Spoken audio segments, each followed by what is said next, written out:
Isang magandang umaga mga kababayan. Nagbabalik muli ang inyong lingkod, Sir Coop. Ito na mga kababayan ha. Dahil sa malapit na po itong malawakang INC rally, no, sa kabila po ng preparasyon sa buong Pilipinas, Luzon, Visayas at Mindanao, no, kung saan 10 lokasyon po sa buong Pilipinas.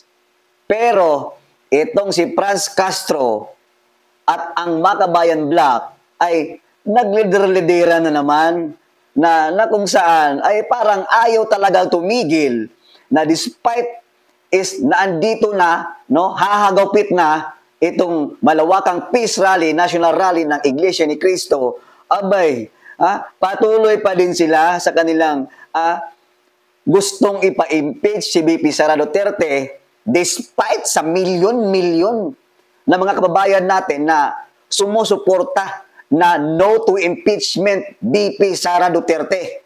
Ang kakapal ng pagmumukha nito mga Makabayan Black na to, mga kabayan na tandaan nyo po yan si Lisa Masa, Franz Castro, Brosas, Teddy Casino, yung mga partido nila o party list nila gaya ng Anak Pawis, Bayan Muna, ACT or ACT Teachers Party List, Kabataan Party List ni Raul Manuel, Gabriela, mga kababayan.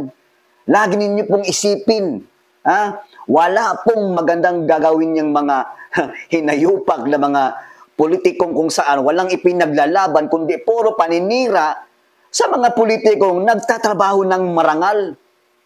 Aba, isipin mo ayan makikita natin sa video, papakita ko sa inyo mga kababayan, talagang, ang sabi nila, hindi sila titigil.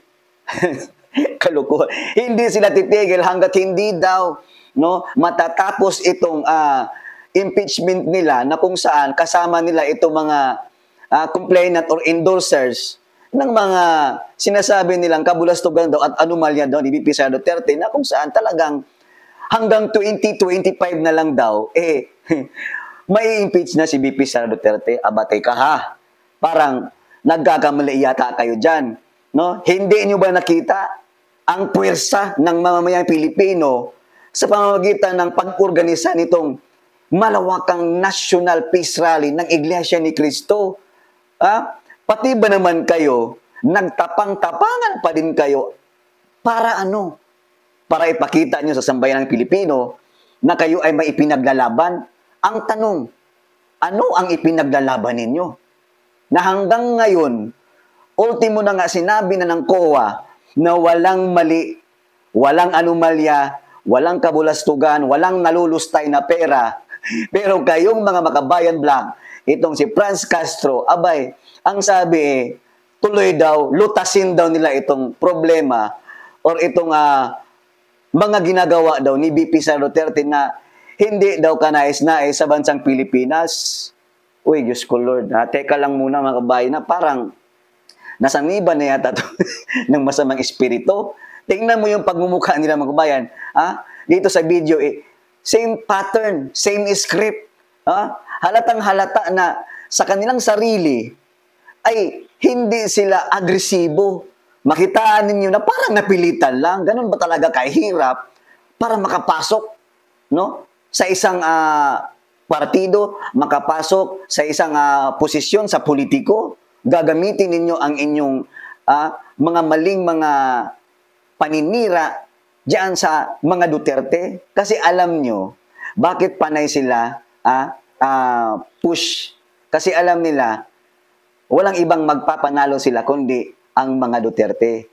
The more na lagi nilang binibira, sinisiraan ng mga Duterte, eto na mga dilawan ng mga pag-uutak, mga pulboronic, mga bayaran ng mga pulangaw, lalong-lalong na yung mga pulangaw vlogger, siyempre naman, idol nila yan Yung mga Bayan Black, idol nila yan. Sila Trillanes, yan yung mga idol nila. Risa Hontiveros, lalong-lalo na itong mga Makabayan Black. Kasi feeling nila, yan yung mga kakampi nila na kung saan ang tatalino pagdating sa paninira sa mga Duterte.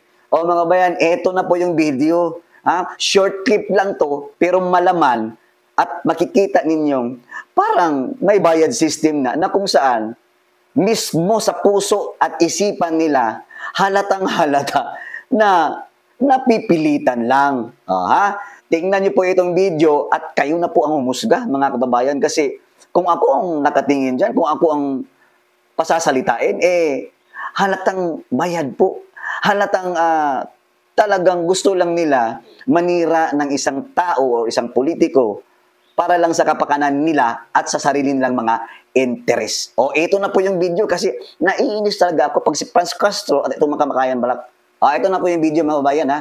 Sinasabi natin crucial yung timing is the group calling for a resolve na yung 2025 ay hindi matatapos nang hindi napapatalsik si Sara Duterte. So, yon ang tanong. Yung group ba? Sige, Lisa. Yung resolve ba ang grupo na hindi matatapos ang 2025 na hindi napapatalsik?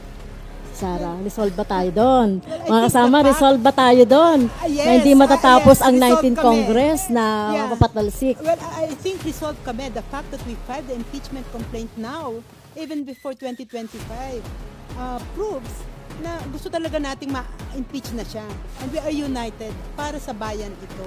Hindi para sa anumang political consideration, pero para sa magandang kinabukasan ng ating bayan. Ipakita natin na hindi tayo pumapayag sa katiwalian.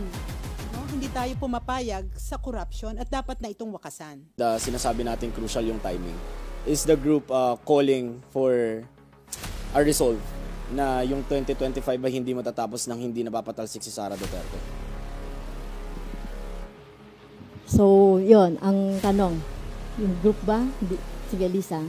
Yung resolve ba ang grupo na hindi matatapos ang 2025 na hindi napapatalsik? Sara, resolve ba tayo doon? Mga kasama, resolve ba tayo doon? Na hindi matatapos ang 19th Congress na mapapatalsik? Well, I think resolve kami. The fact that we filed the impeachment complaint now, even before 2025, proves na gusto talaga nating ma-impeach na siya. And we are united para sa bayan ito. Hindi para sa anumang political consideration, pero para sa magandang kinabukasan ng ating bayan. Ipakita natin na hindi tayo pumapayag sa katiwalian.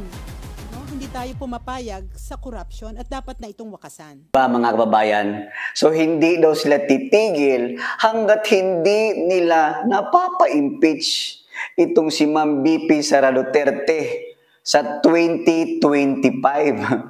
Sino yung niloloko nila? Niloloko lang nila yung sarili nila. Kasi andito na, bukas na po yung malawakang rally or National Peace Rally ng Iglesia ni Cristo. Ito po'y pangkapayapaan at pagkakaisa. Take note, lagi natin tandaan mga kababayan na ito po'y peace rally. Asahan niyo po na ang DDS ay hindi po manggugulo. Kasi ngayon, marami na pong mga nagpapakalat na balita dyan, lalong-lalong na sa mga Ensaymada vloggers, na kung saan nagpuprovoke po sila ng kaguluhan. Magsama-sama tayo, mga 32 millions na mga supporters ng mga Duterte, no? Suportahan natin ang peace rally na kung saan ang sigaw ay no to impeach BP Sara Duterte. Hanggang dito na lamang mga kababayan. Maraming salamat po and God bless us all Pilipinas. Laban!